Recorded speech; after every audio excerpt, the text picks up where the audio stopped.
여러 해 동안 진리를 찾아 헤맸던 사내가 있었습니다. 그는 한 지혜로운 노인으로부터 숲속의 동굴을 찾아가 보라는 얘기를 들었습니다. 그 안에 지혜의 샘이 있으니 그곳에 진리에 대해 물어보라는 것이었죠. 마침내 동굴 속 샘을 찾아낸 사내가 물었습니다. 진리는 어디에 있습니까? 샘의 깊은 곳으로부터 목소리가 들려왔습니다. 마을의 사거리에 가보거라. 사내는 희망과 기대에 가득 차 서둘러 마을의 사거리에 도착했습니다. 그곳에는 평범해 보이는 세 개의 작은 가게가 있었습니다. 하나는 금속 조각을 팔고 있었고, 다른 하나는 나무 조각을, 그리고 다른 하나는 가는 줄을 팔고 있었죠. 그곳에 있는 무엇도 누구도 진리를 밝히는 것과는 아무런 관계도 없을 것 같았습니다. 실망한 사내는 샘으로 돌아가 설명을 요구했습니다. 하지만 언젠가는 알게 될 것이야 라는 얘기만을 들었을 뿐입니다. 사내가 항의하듯 소리를 높였지만 돌아오는 것은 메아리뿐이었습니다. 조롱을 당한 듯 분개했지만 사내로서는 달리 도리가 없었습니다. 또다시 진리를 찾아 헤매며 몇 년이 흘렀습니다. 동굴 속 샘에서의 기억이 희미해질 무렵 어느 날 밤, 그는 달빛을 받으며 숲길을 걷고 있었습니다. 그때 어디선가 아름다운 비파 소리가 들려왔습니다. 놀라울 정도로 정교하고 영혼마저 뒤흔들어 놓는 연주였습니다. 비파 연주에 감동한 사내는 자신도 모르게 소리나는 곳으로 향했죠.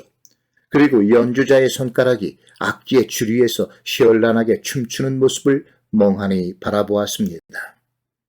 어느 순간 사내는 무언가를 깨닫고 탄성을 질렀습니다.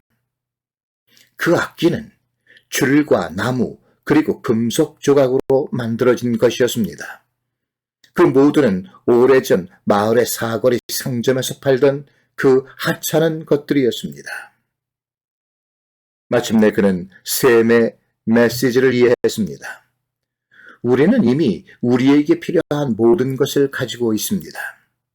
우리가 할 일은 적절하게 그것들을 조합해 사용하는 것입니다. 모두가 합력해 선을 이룬다고 했던가요? 어떤 것도 홀로 존재해서는 의미가 없습니다. 한데 모여 합쳐질 때 전혀 새로운 무언가가 탄생되는 것입니다. 조각 하나로는 그것이 무엇이 될지 알 수 없는 일이지요.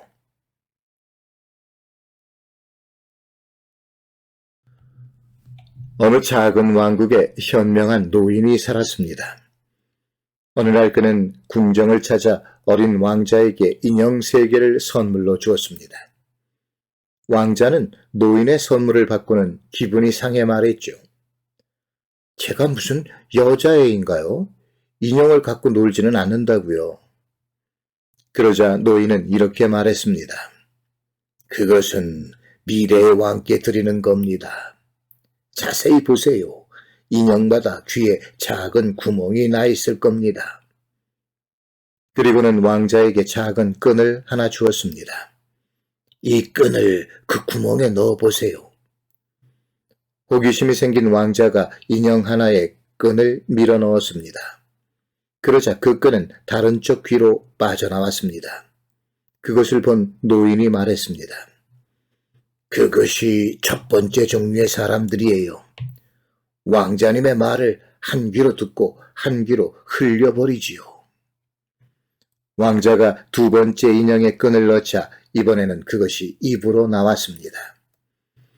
두 번째 종류의 사람은 왕자님의 말을 듣고 그 즉시 모든 사람들에게 떠들어대는 사람입니다.